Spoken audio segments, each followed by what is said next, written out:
Oh, hey, Steve. Oh, hey, Mike. Well, what's wrong, buddy? Well, I just got this new water bottle, but it just looks so plain. Well, have I got the store for you. Introducing the Wild Edible World Podcast Merch Store. Wowie wow! It's the merch store where you can get all of your favorite podcasts merch for all your decorating purposes. How do I find that? Go to wildedibleworldpod.shopify.com or go to any of our Instagram and media accounts and view the link in the bio. Wowie wow!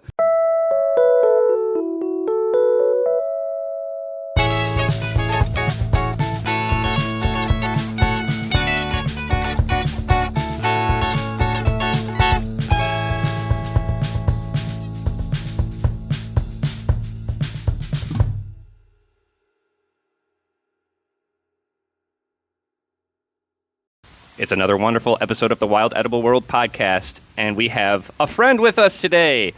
We'll get to that after our normal introductions. I'm Michael, just one of your hosts. And I am Steve, myceliated grain beware. And we have with us today our good friend and sponsor of the show, honestly, Brendon Fox of Keweenaw Apothecary. Welcome. Thank you. Great to be here. I'm a big fan of you guys' show and your sponsor. Yeah, I mean, you showed your support, honestly. Like, it's really cool to have people that, honestly, like, that we were already kind of having conversations just because we're in the foraging community together.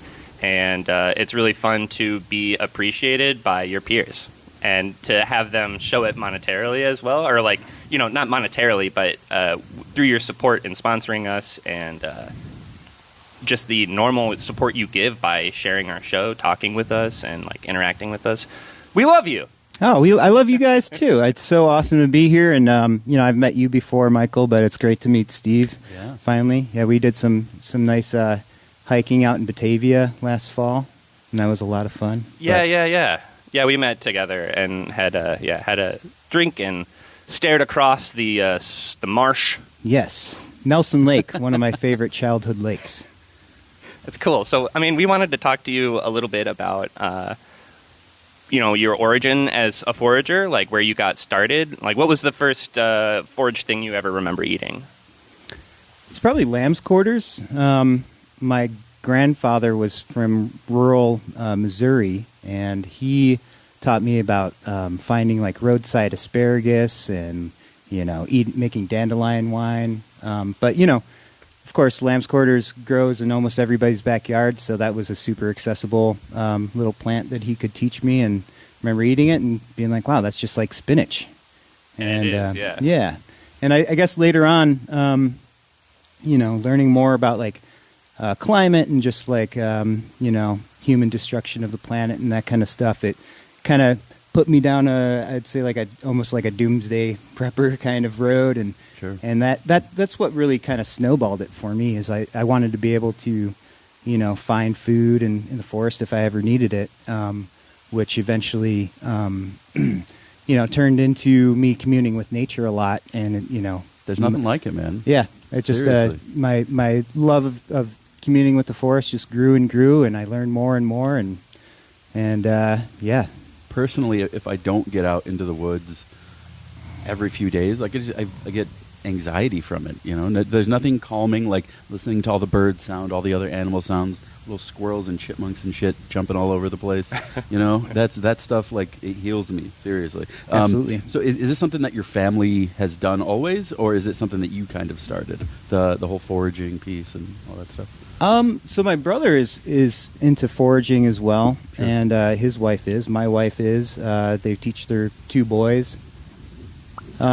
So we are kind of like a foraging family. My mother and I go morel hunting every Mother's Day, and we're actually going to be sweet.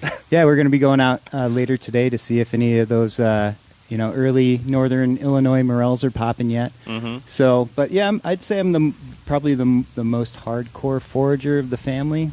But yeah, it's definitely an activity the family does together. That's awesome. Yes, That's really, really cool. So have you lived in Chicago your whole life? Like the Chicago suburbs your whole life? Or have you guys kind of moved around? Yeah, so I grew up in in and around Aurora, like Sugar Grove, North Aurora. And then I actually lived on the island of Guam. I was in the Navy. Wow. And lived in Guam and Japan, and then moved back. And when I moved back, I lived in the city of Chicago for about 15 years before moving to the Upper Peninsula of Michigan. And that's where you are now, right? That's where I am now. I've been there for, this will be coming up on 4 years real soon. Oh, wow. Cool. Like foraging mecca. Yes. You know, Honestly, in a lot yeah, of the ways. Great Lakes area, absolutely. You're part of it. Totally. But, you know, I moved up there thinking that, you know, the foraging was going to be so much easier because there's so much more, you know, land to forage from. But, like, for instance, the morels. I always had way more better luck down here with morels. Really? Where at? But, you know, like... No, I'm just kidding. Yeah, you're going to be, like, following me later today to all my morel spots, probably. I don't know what you're talking about. I definitely didn't slip a tracker into your pocket. That's where he was coming from, the parking lot, you know. Oh, I almost came out that way. Oh, yeah. He's really just putting it on his Yeah, car. putting a tracker underneath your car. But, yeah, what were we talking about? I guess where you are, you're based in the UP right now, Upper Peninsula of Michigan, and so right. So morels up there. Yeah. Have a real hard time finding them. One of the problems is extremely oppressive mosquitoes. Mhm. And I just don't think they grow quite as well up there. But, you know, other things like chanterelles and chaga, I just kill it up there. So it's been really nice, yeah. Yeah, you know, like every spot, like each ecosystem has its own little pros and cons, or like things that you can harvest. Like we can't get chaga around here, you know, Right. so that's your morel, honestly, because we're lousy with like different kinds of species of morel around here, and the chanterelles as well. But so now you're working on mostly you have your apothecary business, right? Like that's kind of your main gig. So yeah, I wear a few hats. Okay. So the Keweenaw Apothecary is my tincture business. I make extractions of herbs and mushrooms, both cultivated and wild. And then I'm also a master gardener, Nice. and I work for private homeowners, you know, in their gardens. Most of my clients are like older master gardeners or garden, you know, kind of like they've built these big, beautiful, extensive gardens, and then, you know, they might have like a hip surgery or something like that. Or maybe there's, you know, it's just getting to be too much for them to handle or that kind of thing. So I come in and you know, I know the difference between cultivated plants and quote unquote weeds, and help kind of recover or maintain these big, beautiful landscapes for people. That's excellent. And then in the winter, I groom ski trails. I drive a big old tracked snowcat.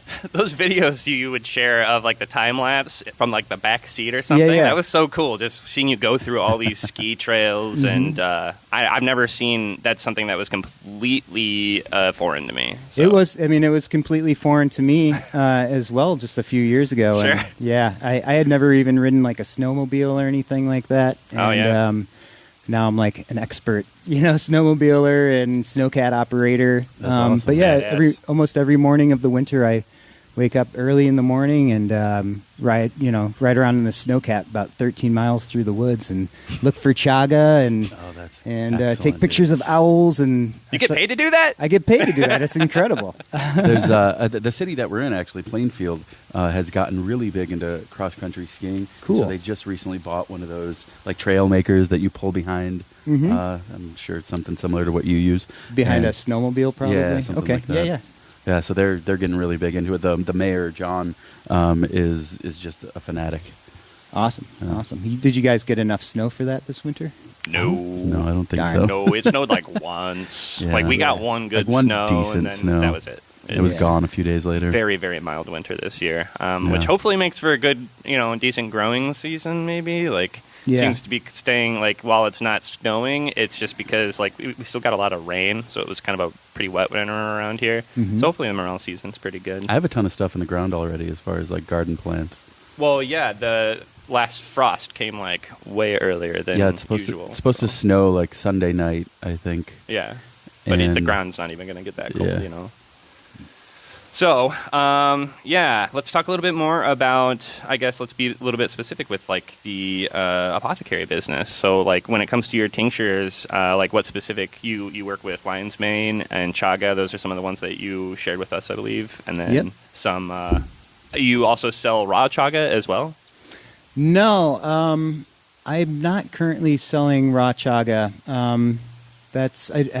I don't usually find enough. I could really get back in the woods and find tons and tons of chaga that I could sell. Sure. But that's just not something I've gotten into yet. Okay. I mostly just find enough to tincture and Sure. make my best-selling Super 7 with the chaga that I find, and then I save a little bit for like some chaga tea for personal use. But no, I haven't gotten into that. I'm just kind of sticking, keeping it simple with the tinctures. Yeah. I really want to focus on product quality, and I feel like the more products that I get into, like the quality, potential for the quality to go down is there. So I'm just keeping it real simple, really focusing on my 13 to 15 products at any given time. That's and awesome. Yeah, I respect that. Absolutely.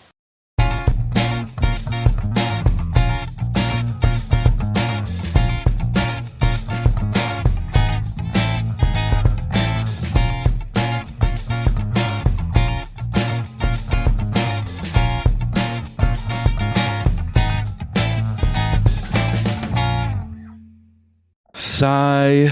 Well, what's wrong, buddy? Well, I just realized this mushroom supplement I bought isn't actually made with mushrooms. It's made with something called myceliated grain? Myceliated grain? Oh, no! I'm sorry to tell you, buddy, but myceliated grain is a sure sign of a poor quality mushroom supplement. Well, dang. I wanted mushrooms, not brown rice. What should I do? Well, you should support a small batch producer from right here in the Midwest, Keweenaw Apothecary. Keweenaw Apothecary, tell me more. Keweenaw Apothecary specializes in high-quality mushroom extracts from Michigan, and they always use real mushrooms, never myceliated grain. That sounds like exactly what I've been looking for. Where can I order? Well, you can find them at keweenawapothecary.etsy.com. That's KEWEENAW apothecary.etsy.com. Be sure to read their many excellent reviews. Thanks, buddy. I don't want no low-quality mushroom products from a factory. I want Keweenaw Apothecary. Wowie wow!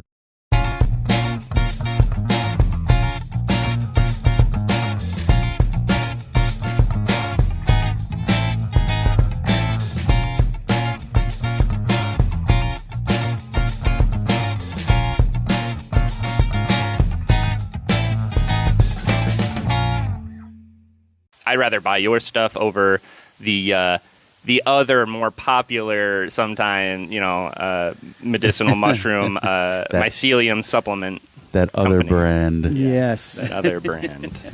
Now the person who Damn owns, it. Excuse me. Gesundheit. yeah, yeah. I have a lot of respect for Paul Stamets. He's written some really great books, but I personally don't care for his products. No, there's a lot of reason to be skeptical on the quality of those products. Absolutely. Yes. There's not, there's something to be said for, the impact and the inspiration that you cause in people, which is its own positive effects in some ways. But, anyway, moving on from that. Well, one point on that. Yeah. I think the big difference, and then we can just go ahead and call it out, the myceliated grain. Yeah, absolutely. So yeah, he doesn't actually fruit his mushrooms that he makes his products with. He just uses the myceliated grain. And for your listeners who don't know what that is, it's just the fungus growing on a substrate, which is usually like a brown rice or something like that. Mm-hmm. So there's no actual mushrooms that go into his products. And when I learned that was actually a big reason I started making products for myself before the business started. Started making these products for myself because I wanted those good benefits from these medicinal mushrooms. And I was like, well, I'm already a forager. I can just go find these mushrooms and get some vodka and make some tincture. And that's what I started doing, and started giving samples to my friends and family, and they were a big hit. And they're like, you should sell these.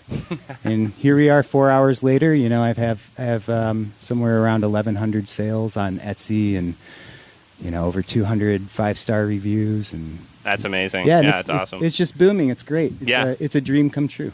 That's wonderful, man. And you guys, you're still living a different kind of dream too. You're hitting us on the tail end of a big old vacation you took, huh?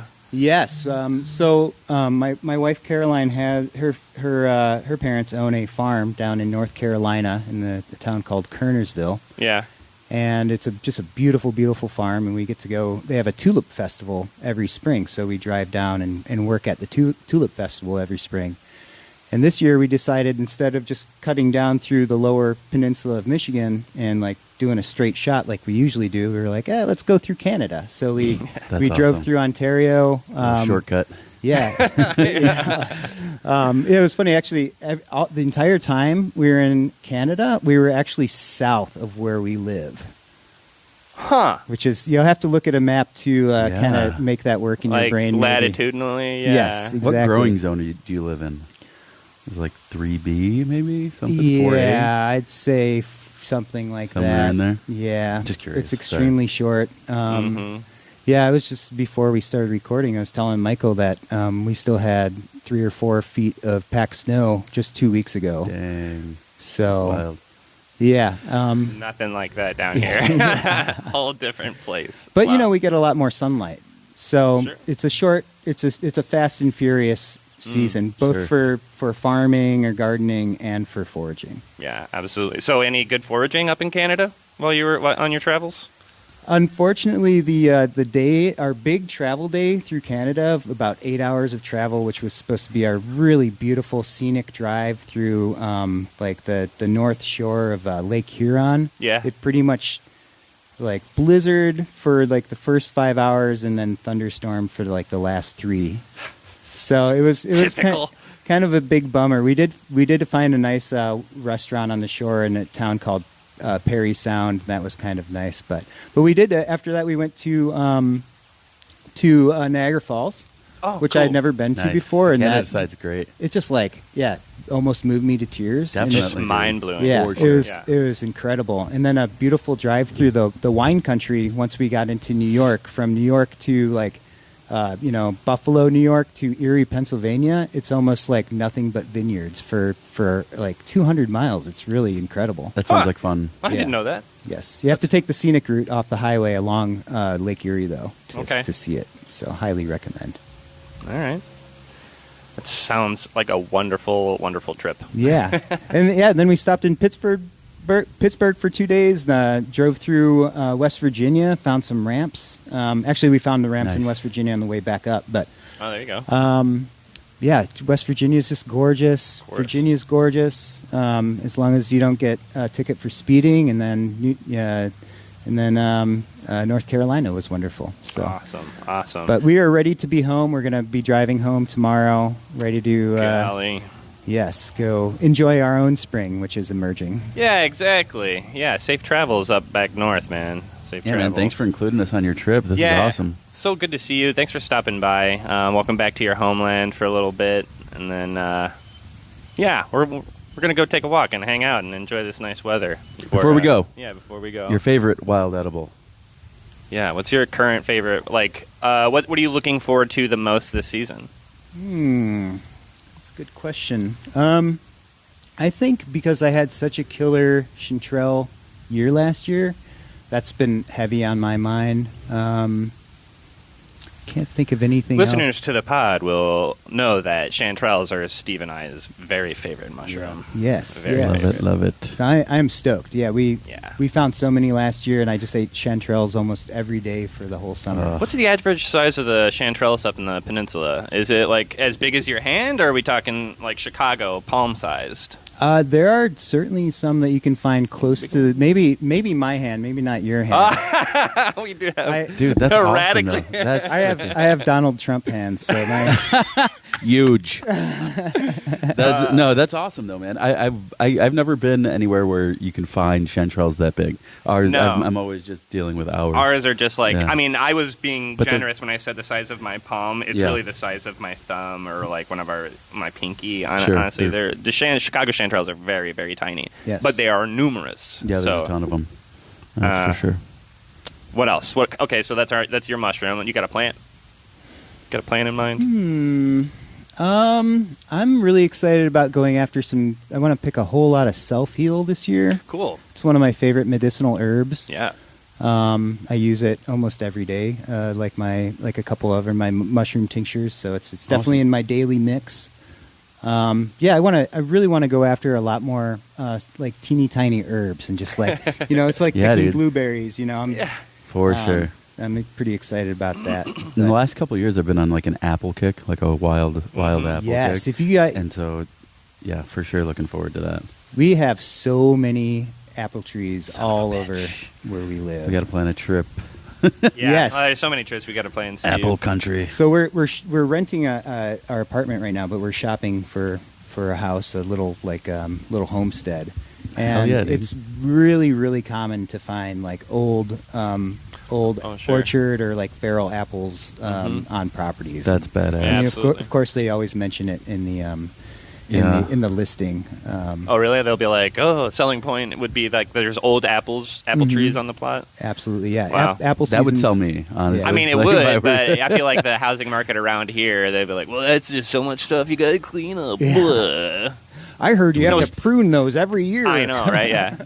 No scrumpers around these parts, you Yeah. know? No, Except for no us. real scrumpers.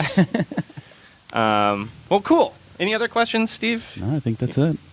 Let's go hang out. Let's check go. out these Let's trout lilies. Enjoy some sun. Thanks for stopping by, man. Hey, thank you guys. This has been awesome. Yeah, it's I such was a only pleasure. a little bit nervous. Everybody We're is. so nice, It's- though. You yeah. can't be nervous. Yeah, well, you guys What are is so it about? cool, and I want to be like one of the cool kids.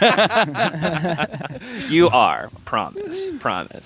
All right. Well, thanks for joining us on the Wild Edible World podcast. This has been another episode where we talk about the best food you can find for free. Love you guys. Bye.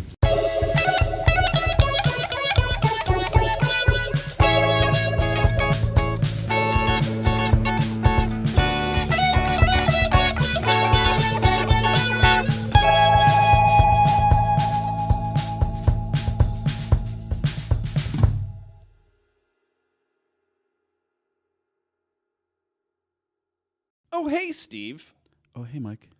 Well, what's wrong, buddy? Well, I just got this new water bottle, but it just looks so plain. Well, have I got the store for you? Introducing the Wild Edible World Podcast Merch Store. Wowie wow! It's the merch store where you can get all of your favorite podcasts merch for all your decorating purposes. How do I find that? Go to wildedibleworldpod.shopify.com or go to any of our Instagram and media accounts and view the link in the bio. Wowie wow!